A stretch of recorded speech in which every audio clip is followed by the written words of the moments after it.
Welcome to the Digital Enterprise Society podcast, addressing all aspects of the digital enterprise, inspiring connection without boundaries and creation without limits.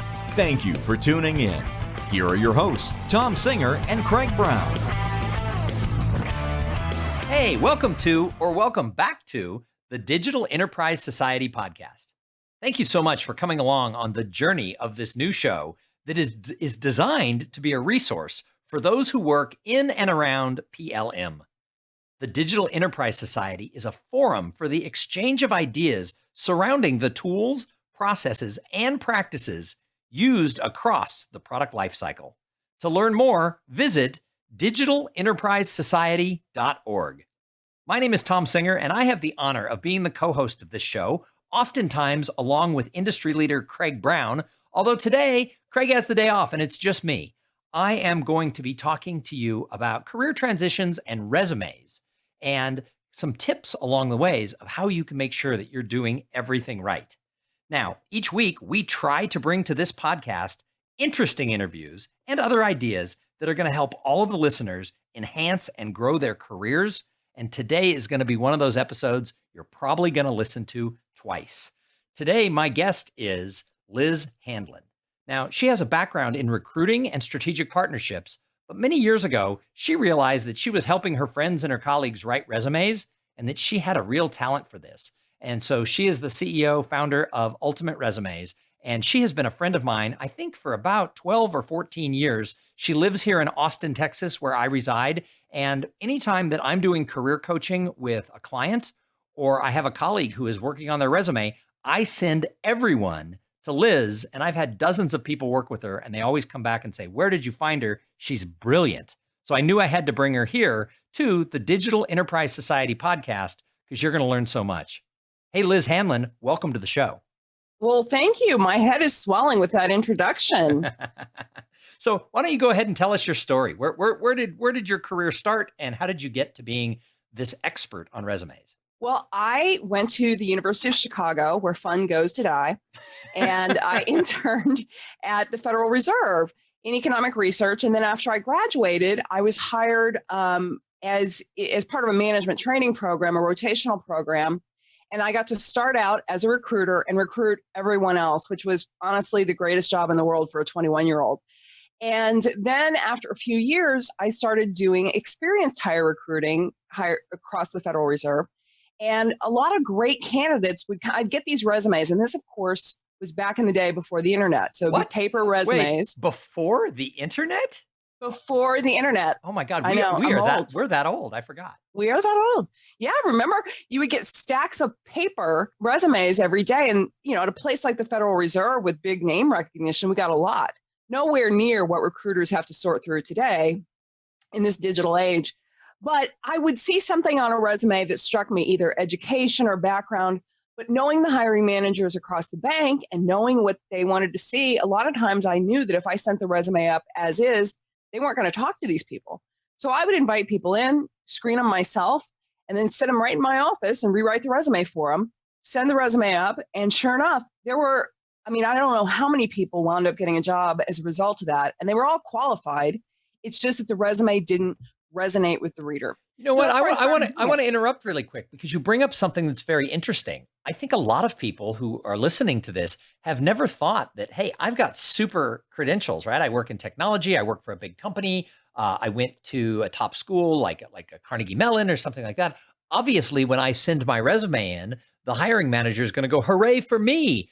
But the reality is there's things on resumes that even if you've got the talent and the background and the credentials that make people go, I bet a lot of people hadn't thought about that.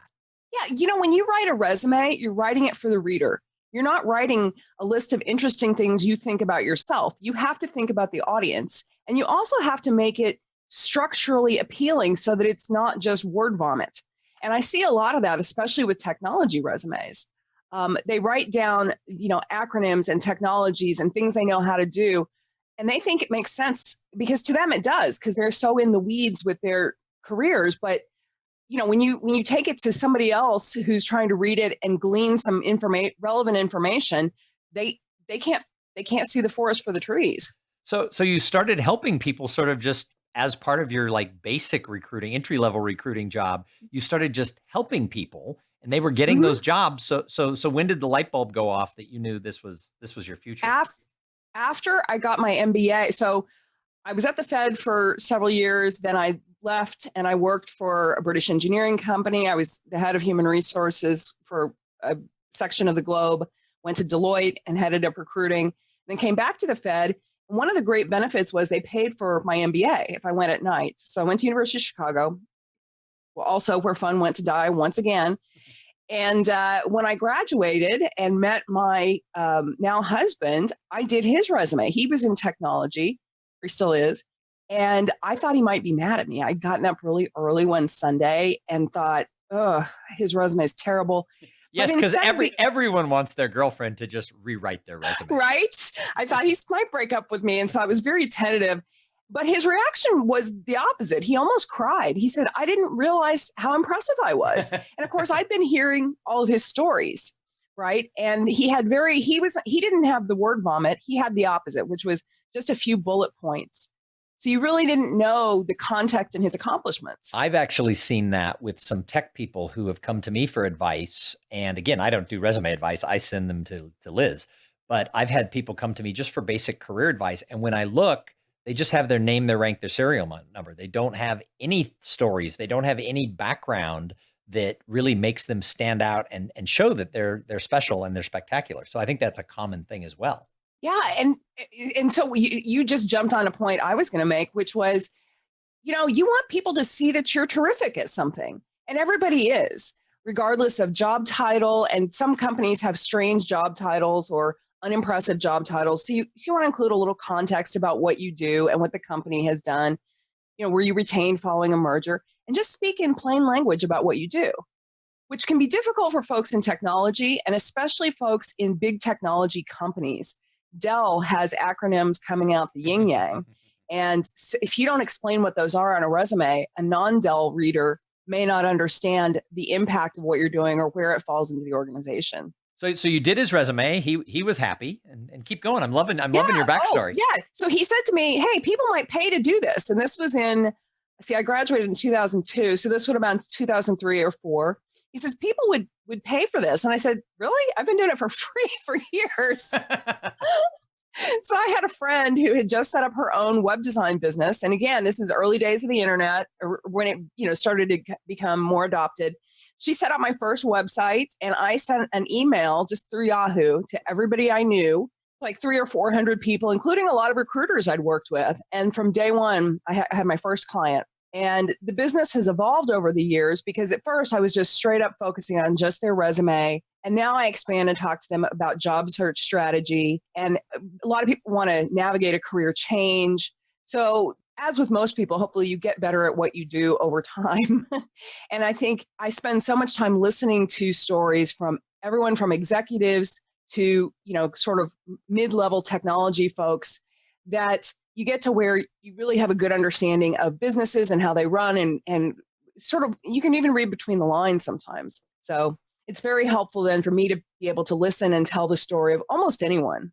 So over the past, call it about 15 years now that you've been doing this as your full-time venture and stuff, you've moved from Chicago to Austin, Texas, where we have met, and you've been helping people really all over the country and probably beyond really do this. But I know just from being an observer, I know that especially in the last 5 years, the job search world has changed. So what are the things that have changed in sort of the recent time? In the last 5 years, how is finding a job in general? How has that changed?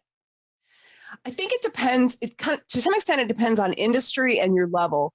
But I would say we have a very low unemployment rate right now among people who are college educated and especially have technical skills. So the pace has changed for one thing. And I think you've probably seen that. The rapid, oh my gosh, I need to fill a job now before the rec closes, or we have this new product. So there's a rapid movement. And there's always been, I think, a real demand for the cream of the crop. That hasn't changed. So even when, the economy's down, those folks are always going to be in demand. But the other thing that's changed is I think people have a false reliance on the internet for finding a job. Because you're the expert in networking. It the end of the day, it all comes down to your relationships. But that isn't to say you can't successfully find a job via the internet or get an interview.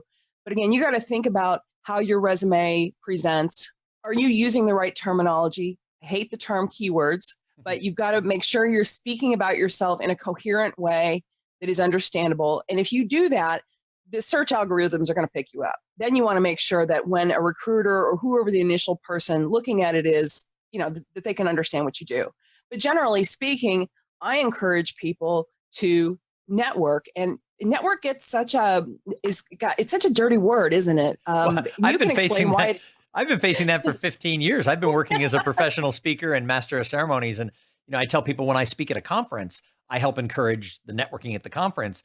And I speak at a lot of technology conferences. And sometimes the meeting planner is like, oh, our people don't want to network. And I'm like, actually, they do. They think it's hard. And you're right. I think that the word has been stolen and hijacked to be like fake schmoozing, cheap wine and cheese and business cards.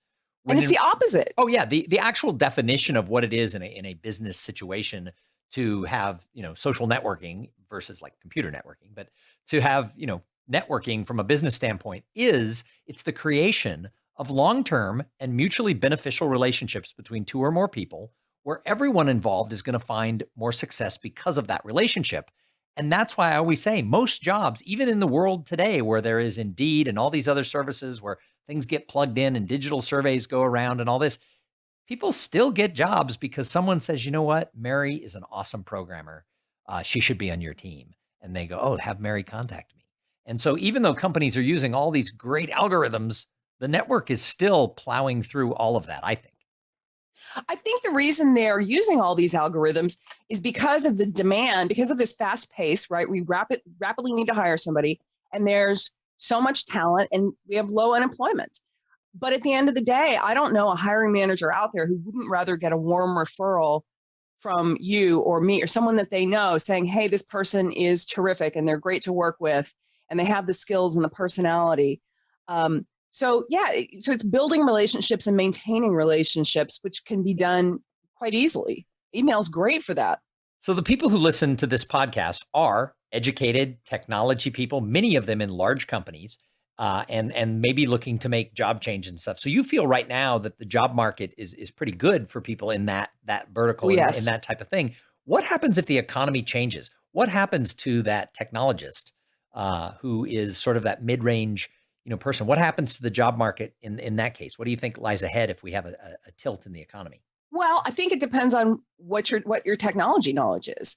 Now, I'm not a technologist, so I don't know what all of the hottest things are. I know people who are involved in IoT, Internet of Things. That is a very hot place to be.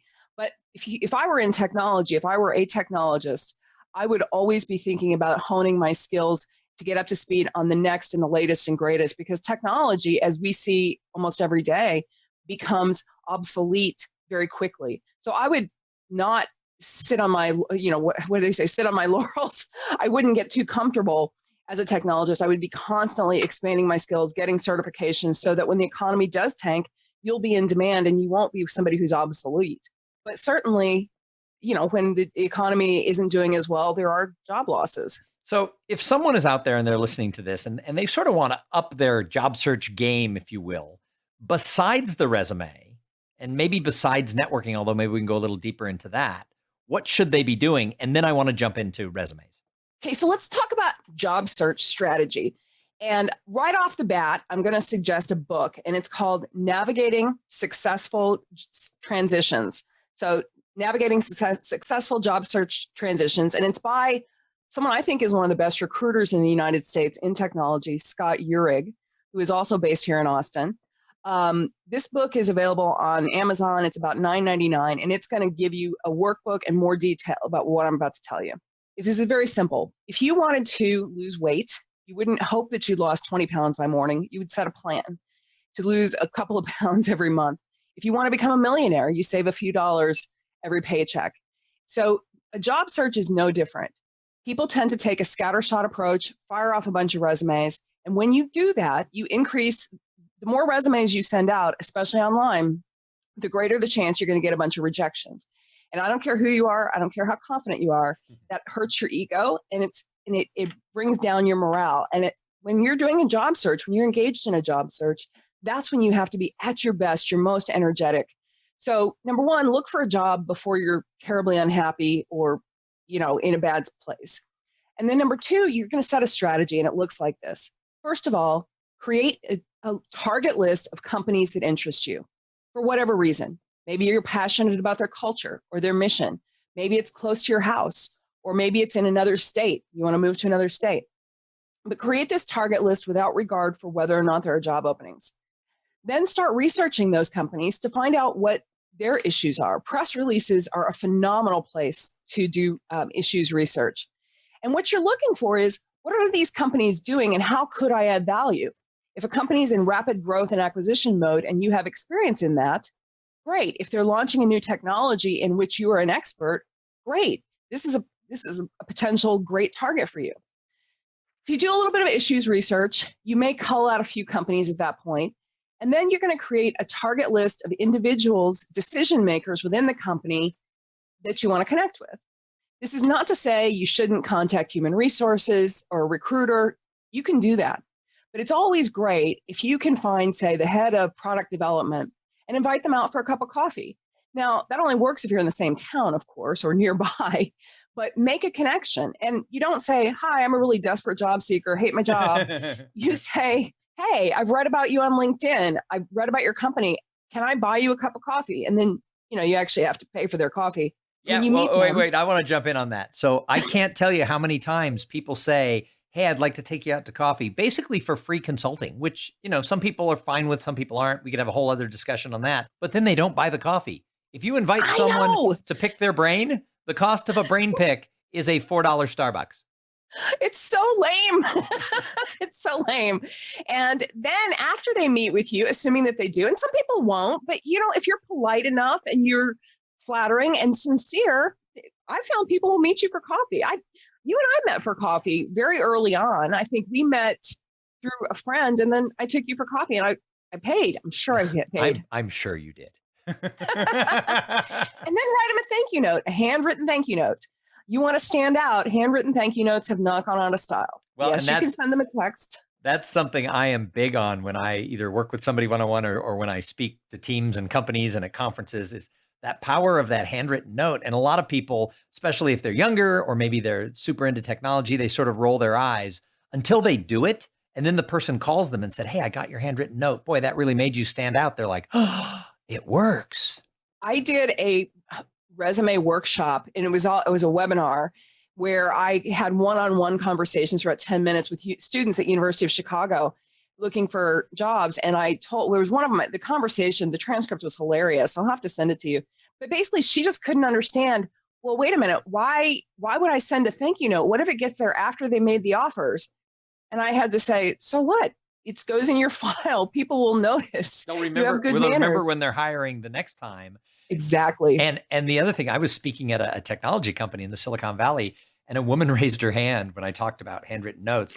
And she said, she was young. She said, sir, she goes, I think you're a little off base with who we are. We're a tech company and we're all young. And she literally said, you're kind of old and you're from Texas. And before I could get the shock off my face, I mean, of course I'm going to be polite, but I was like, the CEO jumped up, and he was a big believer in handwritten notes, and actually told the whole company the way he got funded was he sent a handwritten note to a VC, early on. And the VC was impressed, and they continued the conversation. And he always thought that handwritten note got him his initial funding.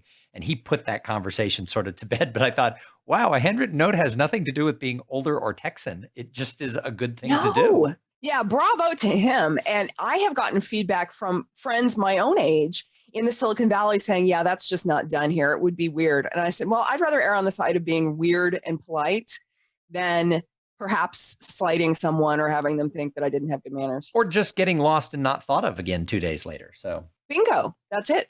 People notice a handwritten thank you note. So I want to go back to something that you said, though, because you talked about sort of taking people for coffee.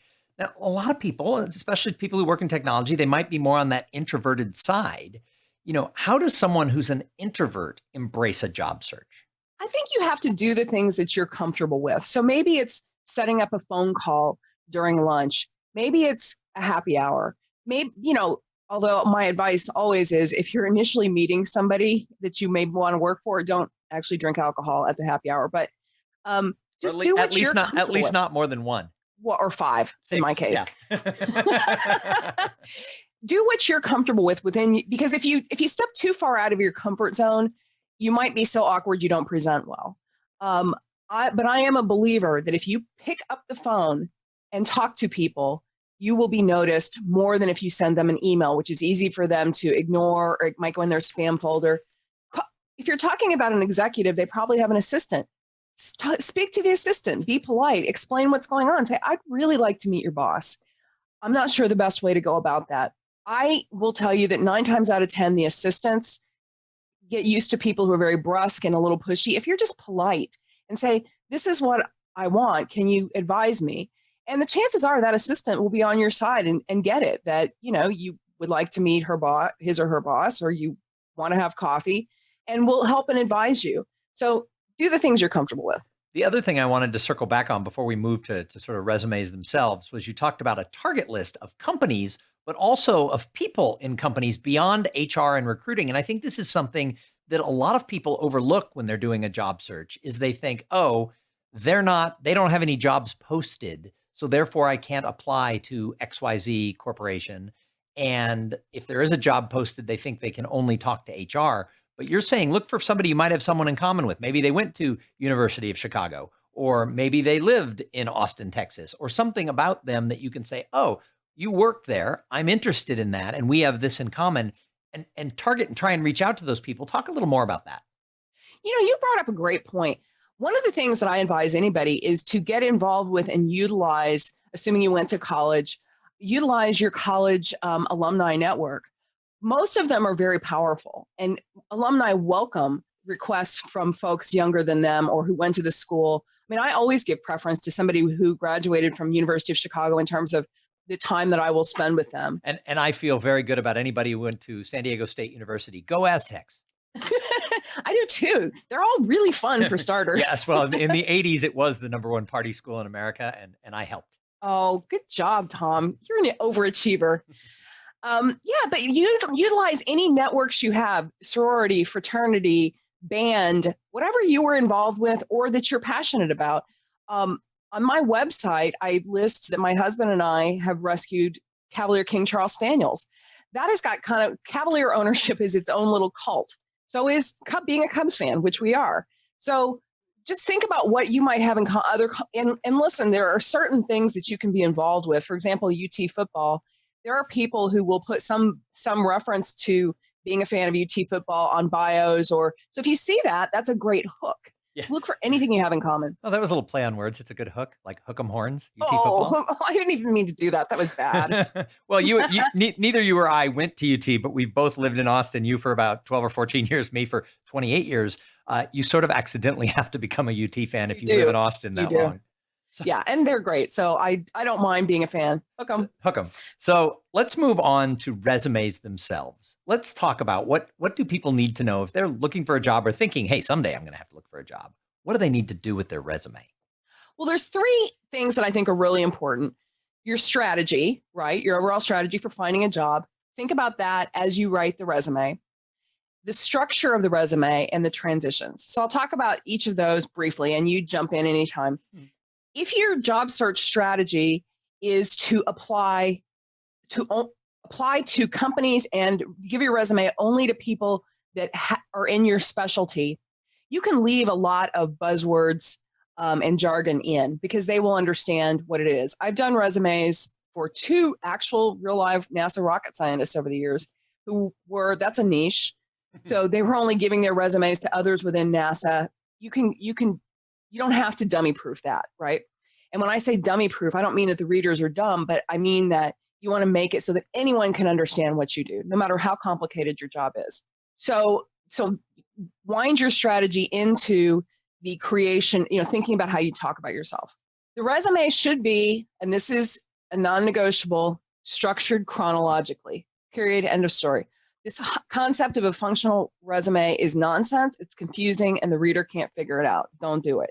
With that said, sometimes if you have a broad job, like chief technology officer, chief marketing officer, within the job, that you, within this specific job, it's sometimes helpful to break out your accomplishments, the bullets that you use to show what you accomplished against your goals, break those out functionally. Because chances are in a big job, a C-suite job, for example, you have 3 or 4 main buckets under which all of your accomplishments fall. So that can help the reader to see, okay, this person's a chief technology officer, but what kind? What situations has he or she successfully navigated?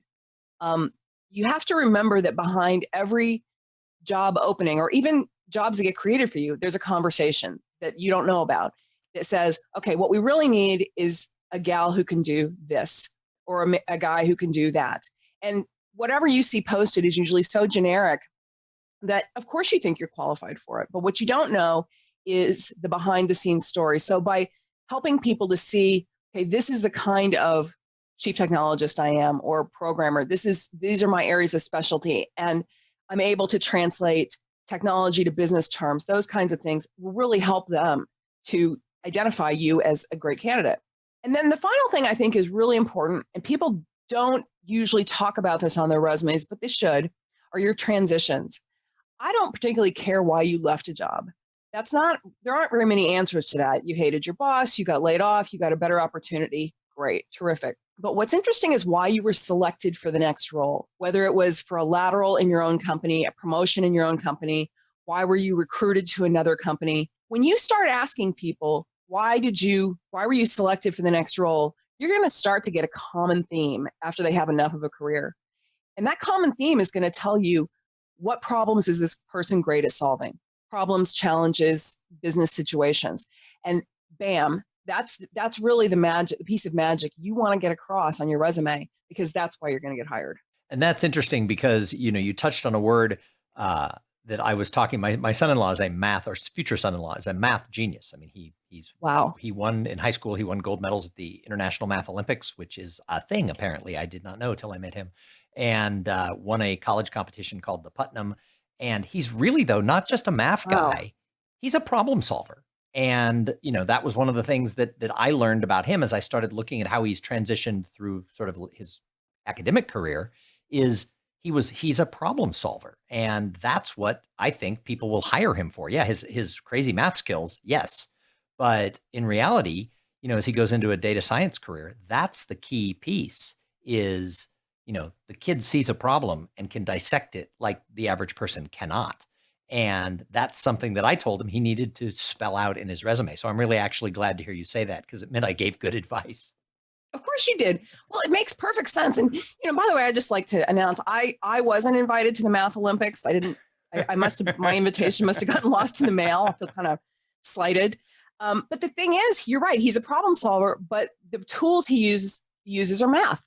And that's the challenge of being someone as a math expert. You just assume that it's esoteric and out in the stratosphere. And certainly some kinds of mathematicians, that's what they do. But in the case of your soon-to-be son-in-law, he's using math to solve the problems. And that really will help the reader to understand, okay, this guy's not just an academic or just a really smart guy. This is how we can deploy him within our organization. Yeah, and that's always what they want to know. Absolutely. So as we wrap this up, any other sort of thoughts for people who might be either in a job search or saying, we're about to go down that path? I would say that stay positive when you're in a job search, and remember that think of it this way. Think of it as you shopping for a great opportunity and a great place to deploy your skill set, your hard-won skills and education. Don't think of it as a situation where you're being judged. That's not the case. It's a question on both sides, the company and the individual, of finding the absolute perfect fit and the right person to solve the problems at that time. And if you aren't selected, don't view it as a rejection. As somebody who was a recruiter for years, I can honestly tell you that I can't ever think of a case where we didn't hire somebody because of their personality or them. It's always you found somebody who could solve the problem that you had at hand a little bit better at the time. So just stay positive and remember, you're going to meet a lot of nice people, and think of it that way when you go out on an interview. You're meeting a new contact. And if you can do that and keep your morale up, you're going to quickly find yourself a phenomenal fit. So Liz, if people are listening to this and they say, I need more of what she talks about, how do people find Liz Handlin? I have a website, ultimateresumes, plural.com. and you can fill out a form. I think my email is up there. My assistant's email is up there. My phone number. I'm pretty easy to reach. You can find me on LinkedIn as well, too. I don't do the Twitter, so I don't do that, staying away from that. So, yeah. So I've just been honored to participate in this. Oh, I think this is just been one of the most valuable episodes. You know, the show is still new and fresh, and I am just really excited about what we just delivered, because I think people are going to go back and listen to this one again and again, because I think there's so much information in it. And if you are a member of the Digital Enterprise Society, you can go to the Career Center on the website at digitalenterprisesociety.org/page/career. And you're going to find all types of things that you can do if you're in a job search, or you're planning a job search, or you just want to be findable to the people in the world of PLM and such. You can search and apply for some of the best jobs at institutions that are going to be thrilled about your credentials. You're going to be able to upload your resume anonymously so that employers can find you. You're going to receive alerts every time there's a job that becomes available that matches up with your personal profile, your skills, and your interests. So you want to make sure that you access all of these resources that the Digital Enterprise Society has to offer. And you can find that, if you're a member, on the Career Center page. Hey, join us next week when we're going to have more thoughts, ideas, and information in and around the product lifecycle management and the career that you have in this field. The Digital Enterprise Society is here for you. We hope you like the podcast. If you like it, always make sure that you go to digitalenterprisesociety.org and hit the contact button and let us know what you're learning, what you like about these episodes. And if you have any ideas of topics or people that we should be interviewing, the Digital Enterprise Society is the place for the exchange of ideas around digital manufacturing tools. Check them out at digitalenterprisesociety.org. All right, we'll see you next time. You've been listening to the Digital Enterprise Society podcast. Learn more about what you heard here today at digitalenterprisesociety.org.